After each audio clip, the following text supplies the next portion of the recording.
Hey guys, Jai Hind. Welcome to this video of society के related जो current affairs हैं जनवरी 2021 के, जो कि हम डिस्कस करेंगे। विमेन एंड विमेन रिलेटेड जो इश्यूज हैं 2021 के अंदर जो कवर हुए हैं, सारे हम इश्यूज कवर करेंगे। दिल्ली हाई कोर्ट ने कहा है कि लास्ट चांस है अपना स्टैंड क्लियर करने का on same sex marriages for centre के लिए लास्ट चांस है। दिल्ली हाई कोर्ट ने सेंटर ग्रांट किया and the Delhi government one last chance उन्होंने दिया to file a response file करने के लिए to petition seeking the recognisation and registration of same sex marriages. क्योंकि सुप्रीम कोर्ट ने यहाँ पे सेक्शन जो 377 है, जो कि इंडियन पिनल कोड का सेक्शन 377 है, जो कि सेम सेक्स अगर हम मैरी करते हैं किसी के साथ with a person same gender, तो वो पनिशेबल था अंडर लॉ।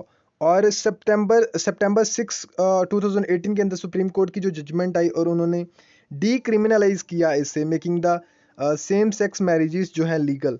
और उसी को लेके यहाँ पे जो पेटिशंस दर्ज की गई यहाँ पे, और उसमें बताया कि इलीगल मतलब रिकॉग्नाइज और रजिस्टर किया जाना चाहिए वहाँ पे under the Hindu Marriage act और स्पेशल मैरिज एक्ट एसएमए और एचएमए जो है, and under the foreign marriage act जो है उसके अंदर रिकॉग्नाइजेशन रजिस्ट्रेशन भी मिलनी चाहिए।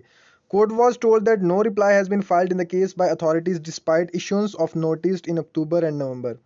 कोई भी उनके द्वारा बात नहीं की गई।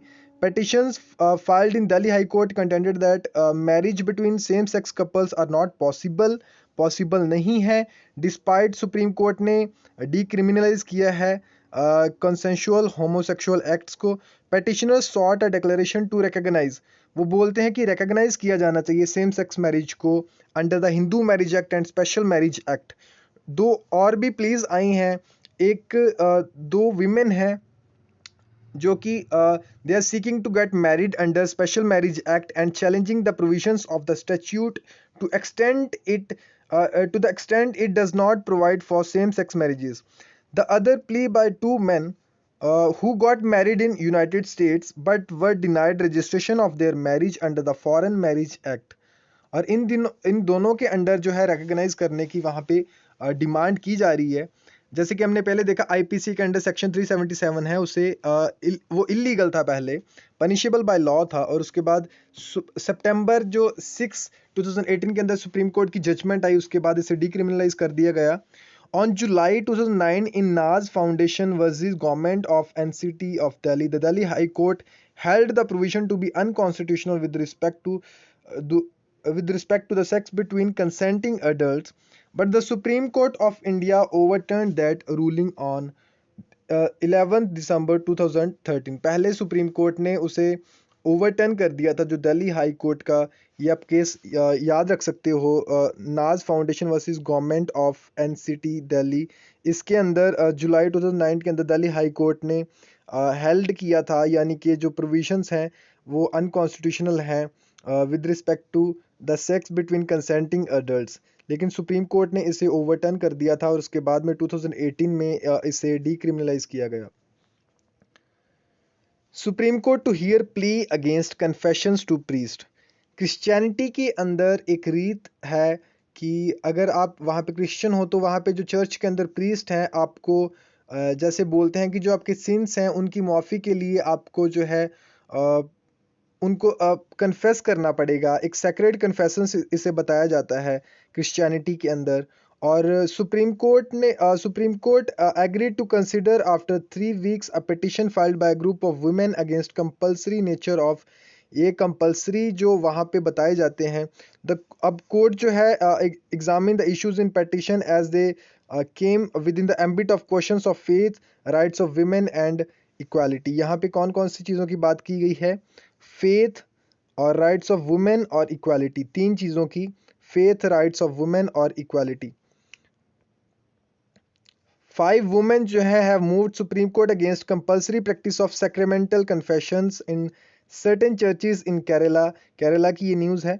and they contended that it violated their fundamental right to freedom of religion under article 25 का वायलेशन हो रहा है, ऐसा उनका कहना था। petitioners जो हैं members of the church हैं have had alleged that the practice was leading to several problems including sexual exploitation of women and blackmailing of both men and women followers. उन्हें blackmail किया जाता है वहाँ पे.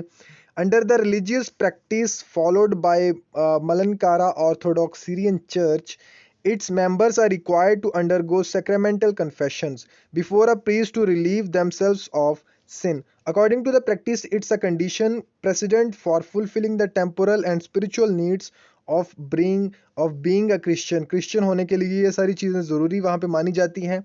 The one who doesn't do that would be denied the benefit of such services from the church.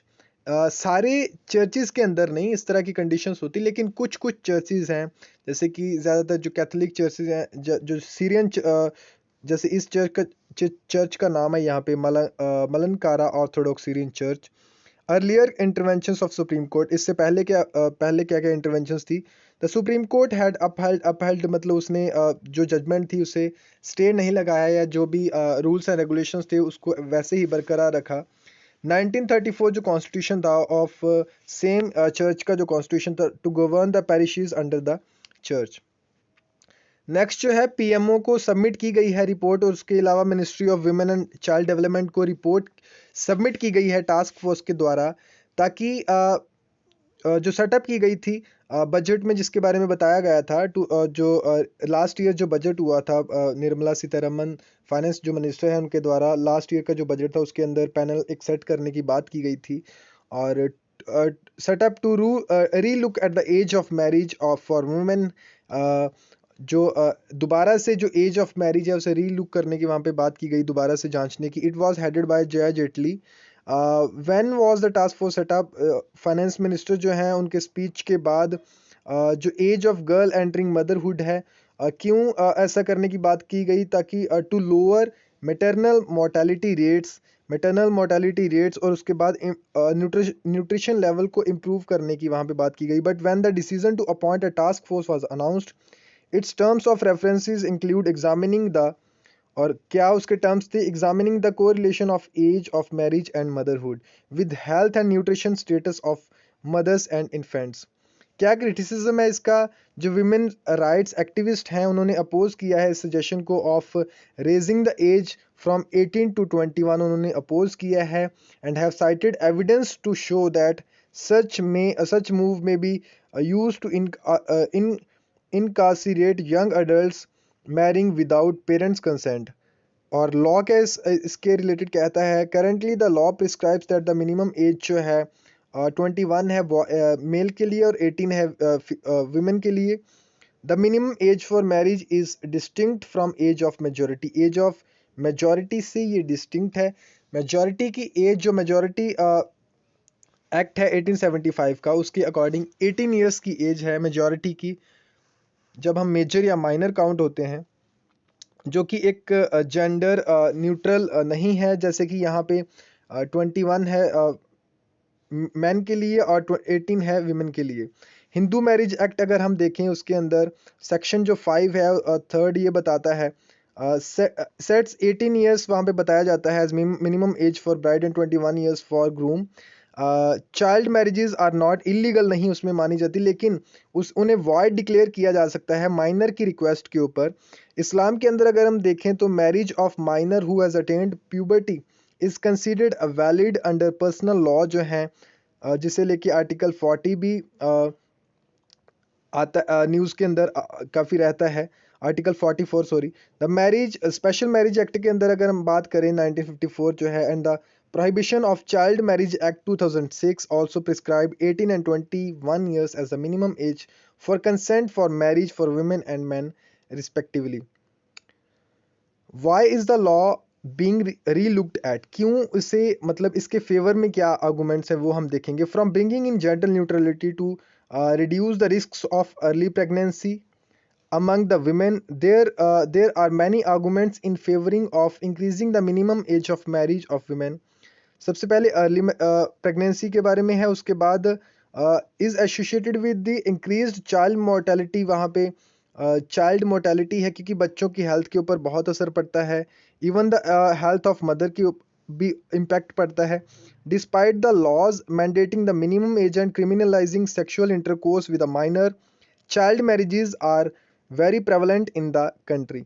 Also, according to the study, child born to adolescent mothers 10 to 19 years were 5 percentage points more likely to be stunned shorter of their age than those born to young adults 20 to 24 years to age है।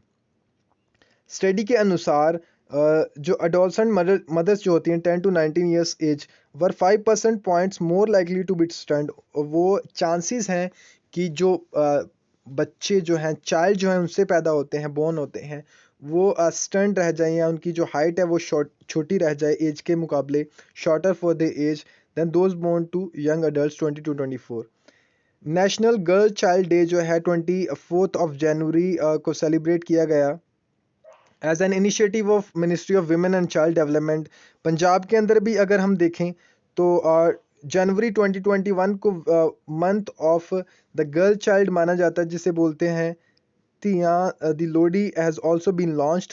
The objective is to raise awareness on the issue of declining child sex ratio, जो है उसे decline करने के लिए, कम करने के लिए बेसिस अवेयरनेस फैलाने के लिए है। The celebration will also mark the anniversary of Beti Bachao Beti Padhao की एनिवर्सरी को भी ये मार्क करेगा। लॉन्च एंड एक्सपेंशन जनवरी 2015 के अंदर पानीपत हरियाणा के अंदर इसे लॉन्च किया गया था, और ऑल इंडिया जो इसका एक्सपेंशन था जिसे कि 640 डिस्ट्रिक्ट्स के अंदर लगभग मतलब 80 to 90% जो डिस्ट्रिक्ट्स हैं इससे इंडिया कवर हो जाता है, वॉज लॉन्च्ड एट झुंझुनू जो राजस्थान के अंदर है 8 मार्च 2018 को। It is a tri ministerial effort, जैसे ministry of women and child development, then health and family welfare, then human resource development, जिससे कि अभी एजुकेशन मिनिस्ट्री ऑफ एजुकेशन के नाम से जाना जाता है, चेंज हो गया है इसका नाम, ये आप देख सकते हैं, करंट की ये न्यूज़ है। It is a centre sector scheme, एक होती है सेंटर स्पॉन्सर स्कीम, एक होती है सेंटर स्कीम, जिसके अंदर 100% जो फाइनेंशियल असिस्टेंस है वो दी जाती है सेंटर की तरफ से for district level competent, and the fund are directly release to DC और डीएम्स के अकाउंट में डाल दिया जाता है ताकि स्मूथ ऑपरेशन हो स्कीम का। क्या क्या ऑब्जेक्टिव्स हैं इसके? Main objective of the scheme is to address the declining child sex ratio, जो चाइल्ड सेक्स रेशियो है उसे डिक्लाइन करने की मेन जो इसका ऑब्जेक्टिव है स्कीम का, and related issues of empowerment of women over a life cycle continuum. The specific objectives of the scheme include preventing gender-biased sex selective elimination, ensuring survival and protection of girl child, and ensuring education and participating of the girl child. Specific इसके objectives क्या है scheme के? सबसे पहले preventing gender biased sex selective elimination. Sex selective elimination यानी कि अगर बेटी होती है कि बहुत सारे लोग जो हैं जैसे कि मार दिया जाता है गर्ल चाइल्ड को before birth he. Ensuring survival and protection of girl child, उनका सर्वाइवल और प्रोटेक्शन दूसरा पॉइंट जो है, एंड इंश्योरिंग एजुकेशन तीसरा पॉइंट है, और participation of the girl child. चार चीज़ें, जो चार स्पेसिफिक पॉइंट हैं यहाँ पे। और आउटकम्स क्या हैं इस स्कीम के? As per the ministry of health, sex ratio at birth is showing promising trends of improvement and has improved by 16 point से ये इम्प्रूव हुआ है फ्रॉम 2014-15 की अगर हम बात करें, 934 19-20 की अगर हम बात करें तो काफ़ी 16 पॉइंट से ये इम्प्रूव हुआ है। Health percentage of the first trimester antenatal जो केयर होती है shown an improving trend of 61% in 2014-15 to 71% in 2019-20।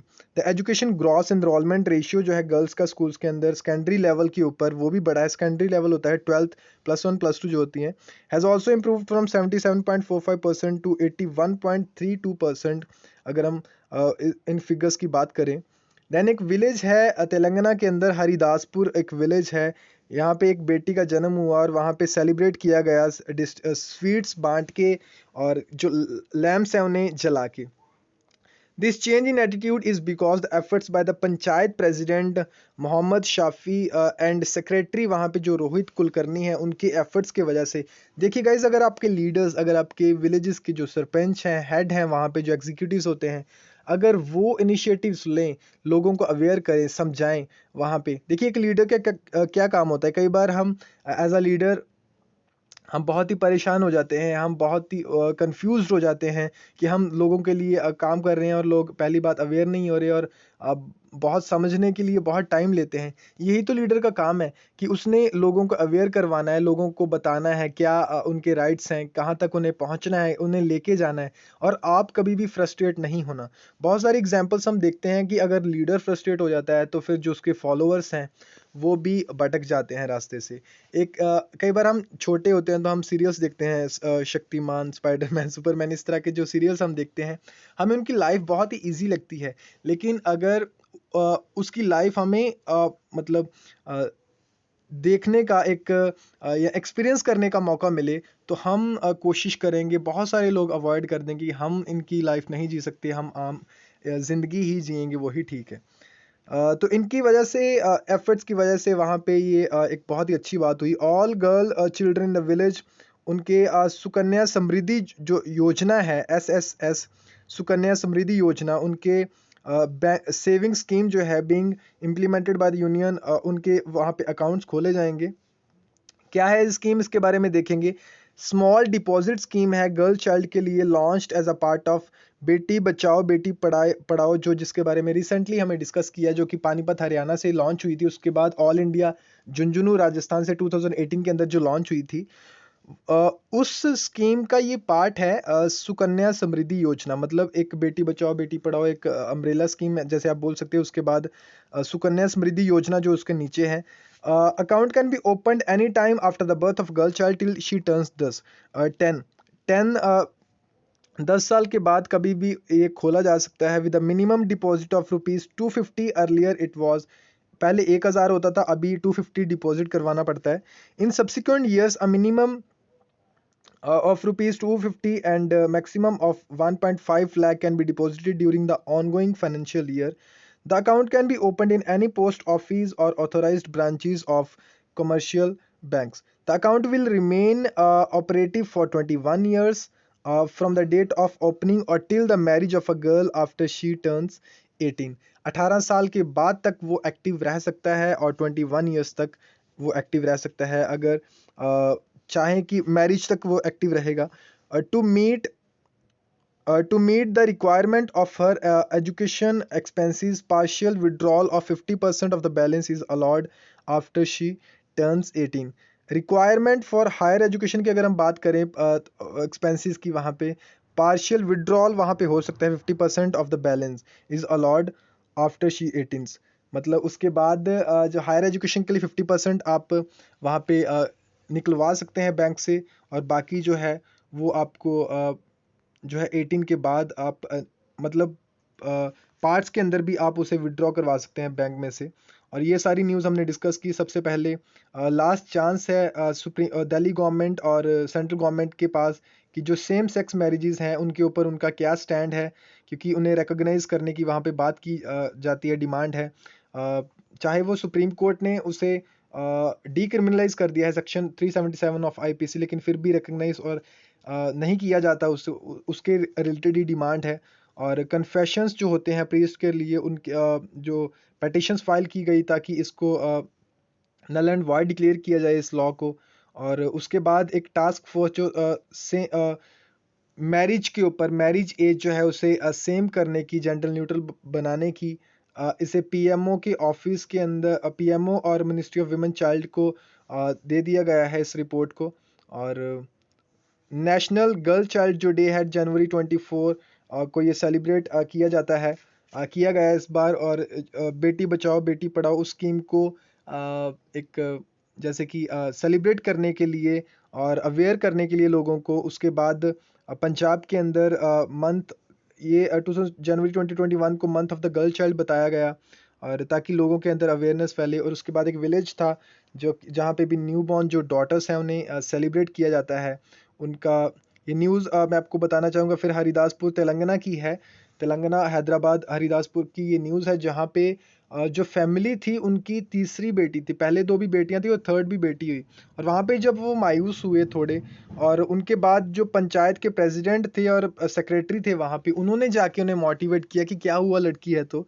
हमें उन्हें पढ़ाना चाहिए और उन्होंने इन इन अवेयरनेस के बारे में बताया। उसके बाद जो भी वहाँ पे ये थोड़ी पुरानी न्यूज़ है और उसके बाद जो भी वहाँ पे गर्ल्स पैदा हुई उनका वहाँ पे जो जन्मदिन है उसे बहुत ही धूमधाम से सेलिब्रेट किया जाता है। और इसी तरह से हमारे समाज को होना चाहिए एक बराबर रखना चाहिए गर्ल चाइल्ड और इवन द बॉय चाइल्ड को दोनों को। और अगर हम बचपन से उन्हें बराबर रहने की बात बताएँगे तभी वो बड़े होके भी हम सोसाइटी के अंदर जो क्राइम का रेट है उसे बहुत ही रिड्यूस कर सकते हैं। Thank you for watching this session. Please subscribe to the channel and also press the bell icon ताकि आने वाली जो वीडियोज़ हैं उनका नोटिफिकेशन आपको मिलता रहे। Thank you for watching this session. Have a nice day.